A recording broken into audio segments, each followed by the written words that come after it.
Bonjour à tous les esprits curieux. Le temps file, inexorablement, emportant avec lui les modes, les tendances, et parfois même nos héros.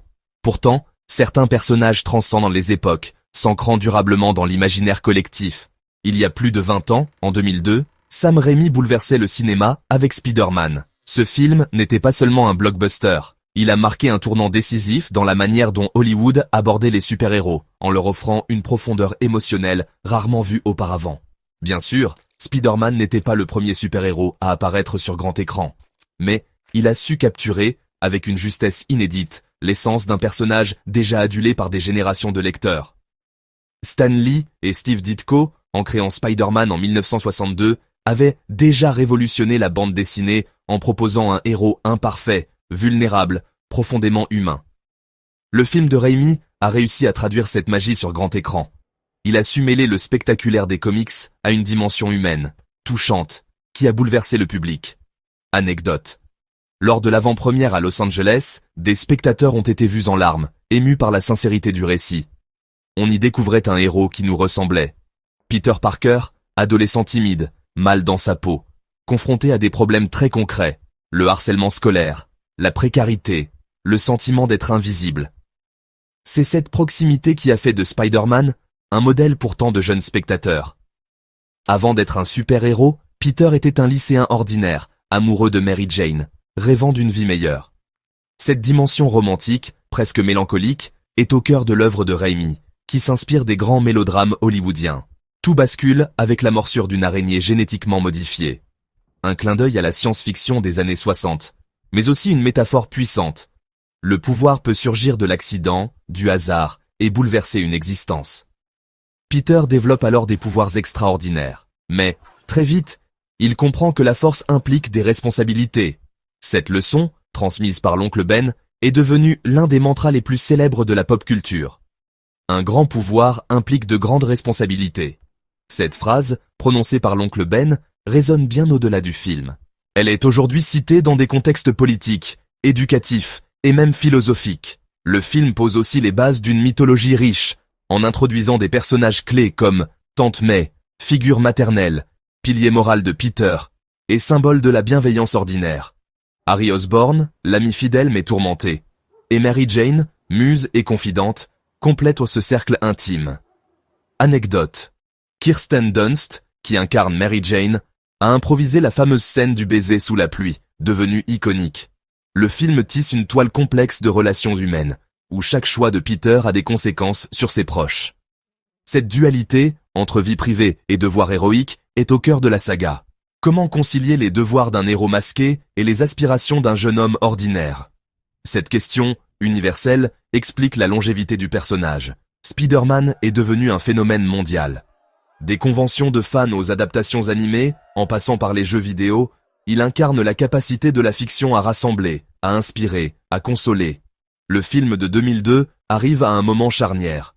Après les attentats du 11 septembre, l'Amérique a besoin de nouveaux repères, de héros capables de surmonter la tragédie. Spider-Man, avec sa dimension profondément humaine, répond à cette attente. Raimi équilibre habilement le spectaculaire et l'émotion. Anecdote.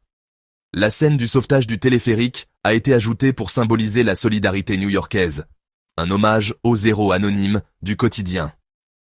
Spider-Man n'est pas qu'un film d'action.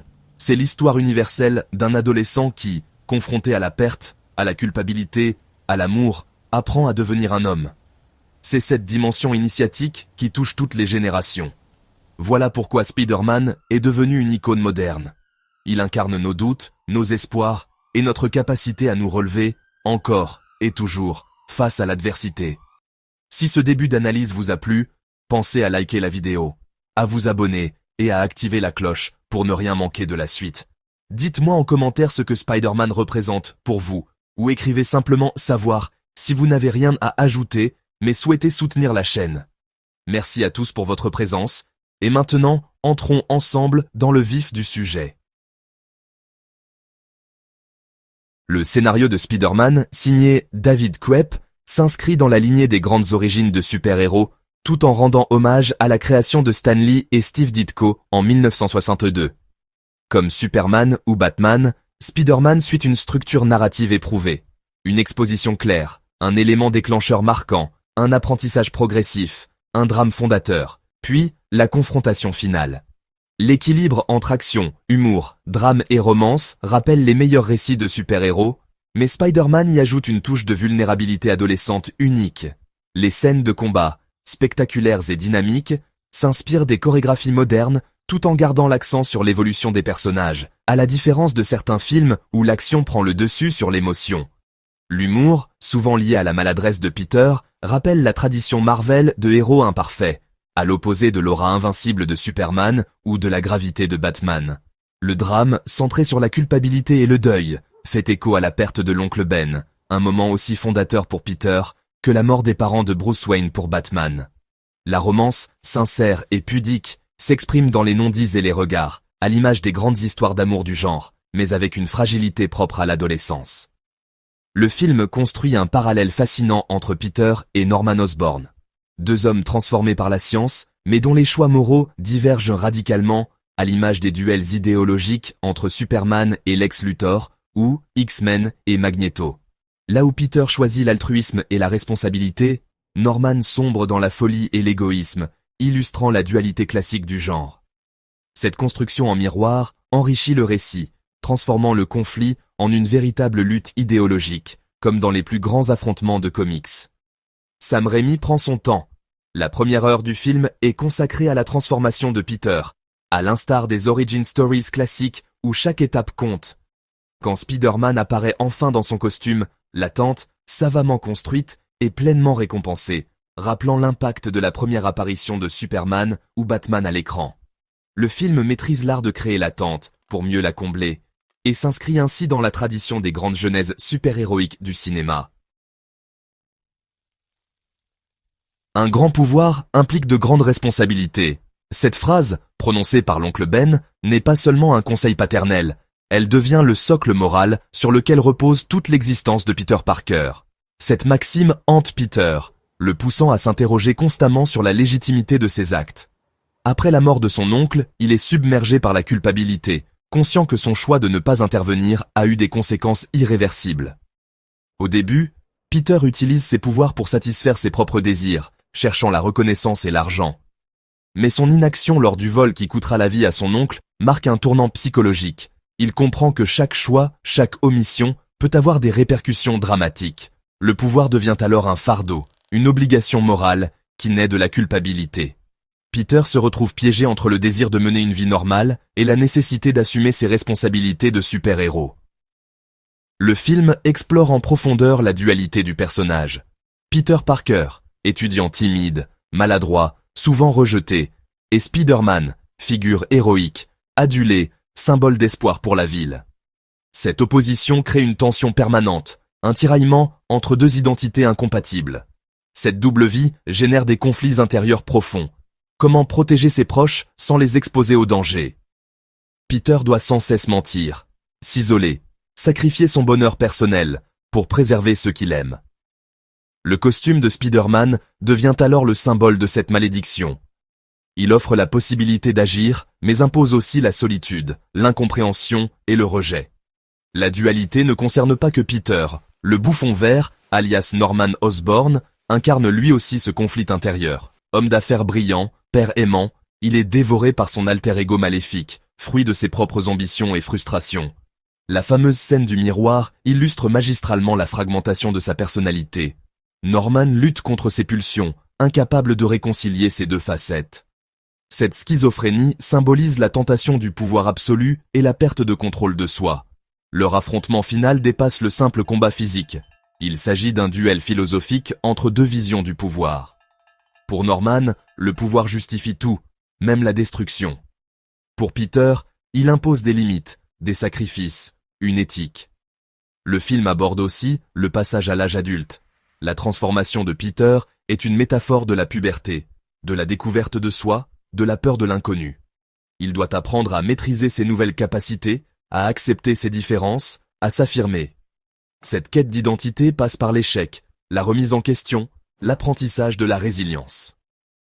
Peter comprend peu à peu que ses choix, et non ses pouvoirs, définissent qui il est vraiment.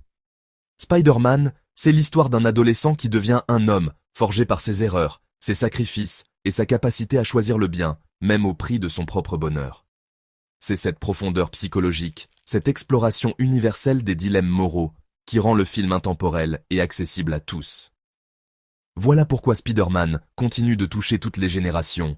Il parle à chacun de nous, de nos peurs, de nos espoirs, et de notre capacité à choisir la responsabilité face au pouvoir. Le succès de Spider-Man repose avant tout sur la richesse et la profondeur de ses personnages qui dépassent largement les archétypes classiques du genre super-héroïque. Peter Parker, incarné par Tobey Maguire, débute comme l'archétype du héros ordinaire, timide, maladroit, souvent invisible aux yeux des autres. Mais au fil du film, il évolue vers une figure complexe, tiraillée entre ses responsabilités et ses désirs personnels. Sous le masque de Spider-Man, Peter reste profondément humain. Il doute, il échoue, il souffre. Cette vulnérabilité le rend crédible et attachant, loin du super-héros invincible. Mary Jane Watson, interprétée par Kirsten Dunst, incarne d'abord la figure de la muse ou de la demoiselle en détresse. Mais le film lui donne une vraie épaisseur. Elle rêve d'évasion, aspire à une vie meilleure et porte en elle des blessures profondes liées à son environnement familial difficile. L'oncle Ben et la tante May représentent les piliers moraux de Peter. Ben, véritable boussole éthique, incarne la sagesse et la transmission des valeurs, notamment à travers la fameuse maxime. Un grand pouvoir implique de grandes responsabilités. May, quant à elle, symbolise la tendresse, la stabilité et le réconfort, même dans l'adversité. La mort de l'oncle Ben marque un tournant fondateur pour Peter. Ce traumatisme le pousse à endosser pleinement son rôle de héros, tout en l'obligeant à porter le poids de la culpabilité et du deuil. Harry Osborn, joué par James Franco, est l'archétype du meilleur ami, mais aussi du rival. Son évolution est marquée par la jalousie, l'incompréhension et la quête d'identité, tiraillé entre son amitié pour Peter et l'ombre de son père. Norman Osborn, le père de Harry, incarne la figure du mentor dévoyé et du père exigeant. Sa double identité en tant que bouffon vert fait de lui un antagoniste tragique, dont la quête de pouvoir détruit peu à peu les liens familiaux. Les relations entre Peter, Mary Jane et Harry forment un triangle complexe, où l'amitié, l'amour et la rivalité s'entremêlent. Les secrets, les non-dits et les trahisons alimentent une tension dramatique constante. Chaque personnage possède ses propres failles. Peter lutte avec sa double vie, Mary Jane avec son manque de confiance, Harry avec son besoin d'approbation, et Norman avec sa soif de pouvoir. Cette galerie de personnages, tous porteurs de blessures et d'aspirations, crée un écosystème émotionnel dense et crédible, où chacun influence le destin des autres. Les performances nuancées des acteurs permettent de ressentir l'évolution de chaque figure. Peter qui gagne en maturité, Mary Jane qui s'affirme, Harry qui s'enfonce dans le doute, Norman qui sombre dans la folie. C'est cette complexité humaine, bien au-delà des archétypes, qui fait de Spider-Man un film à la fois universel et profondément touchant. Plus qu'un simple récit de super-héros, c'est un drame humain où chaque personnage évolue, apprend et laisse une empreinte durable. C'est pour cela que Spider-Man reste inoubliable, traversant les générations grâce à la force de ses figures archétypales et complexes. Un grand héros a besoin d'un adversaire à sa hauteur, et le bouffon vert, incarné magistralement par Willem Dafoe, s'impose comme l'un des antagonistes les plus mémorables du cinéma de super-héros. Dès sa première apparition, le personnage fascine par sa dualité. Norman Osborn, scientifique visionnaire et homme d'affaires respecté, cache une profonde fragilité derrière son masque de réussite. Sous la pression de ses pairs, de ses investisseurs et de ses propres ambitions, Norman se sent acculé, isolé, incapable de répondre aux attentes de son entourage et de son fils, Harry.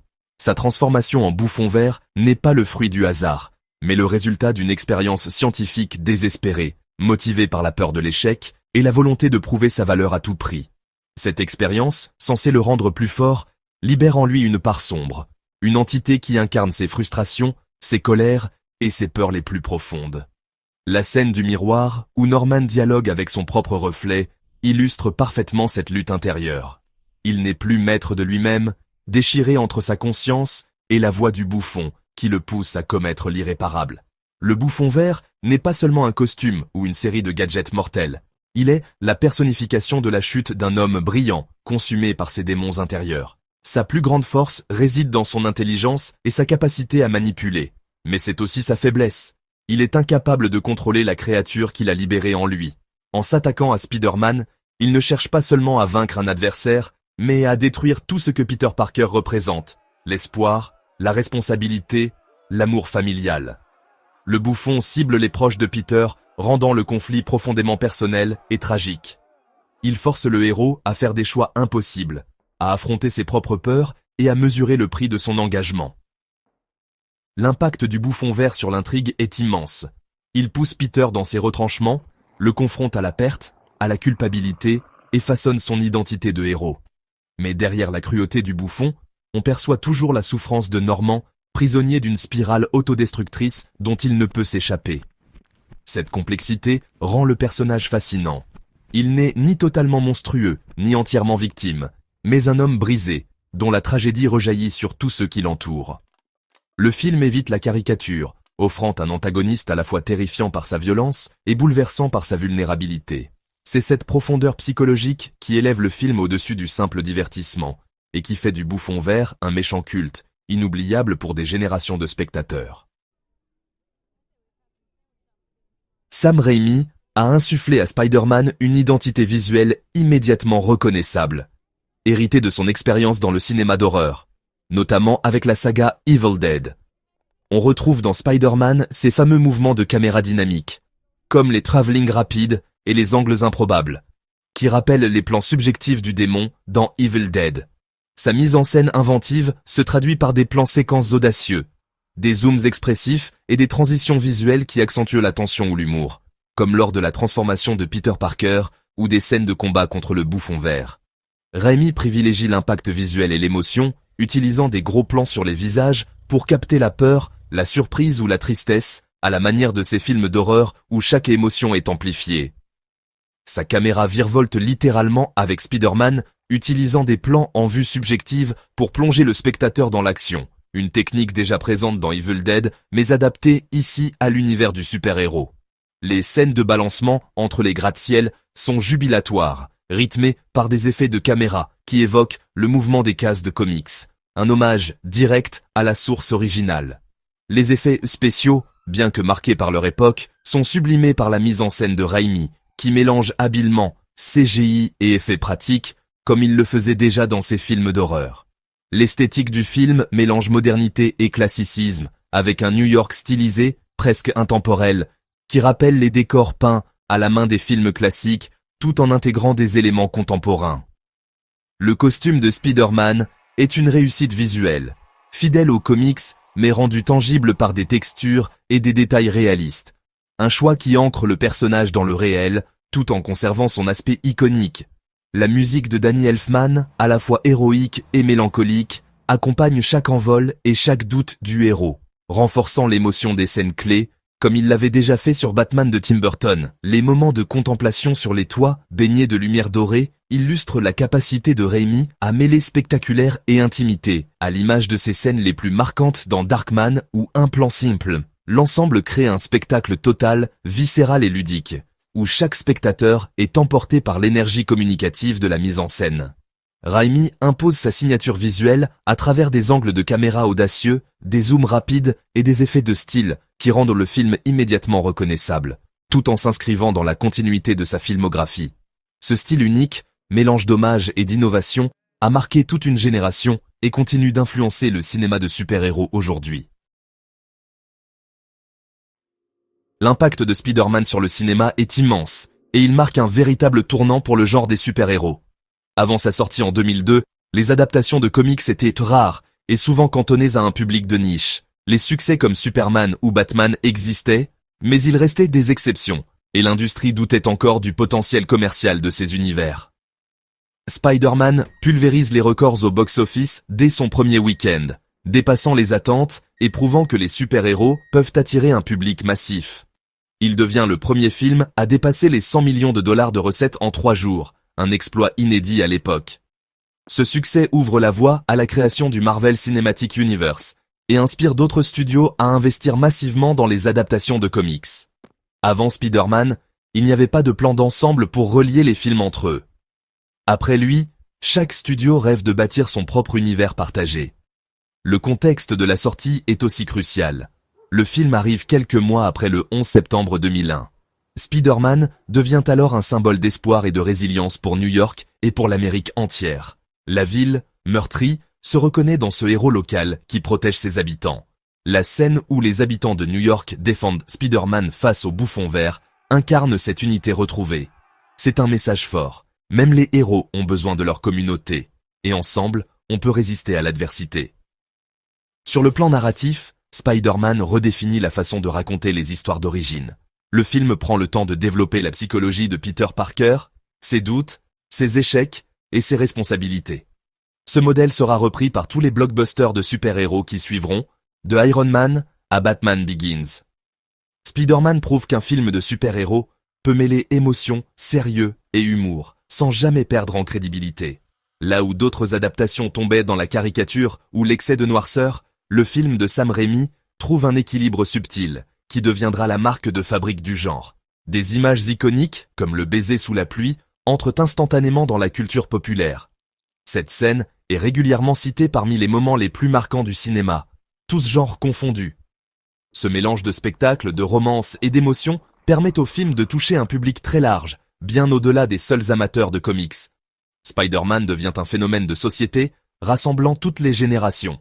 En définitive, Spider-Man n'est pas qu'un film de super-héros. Il redéfinit les codes du blockbuster moderne, inspire toute une industrie et prouve qu'un film populaire peut aussi être profond, universel et marquant. C'est ce tournant qui a permis l'explosion du genre dans les années suivantes.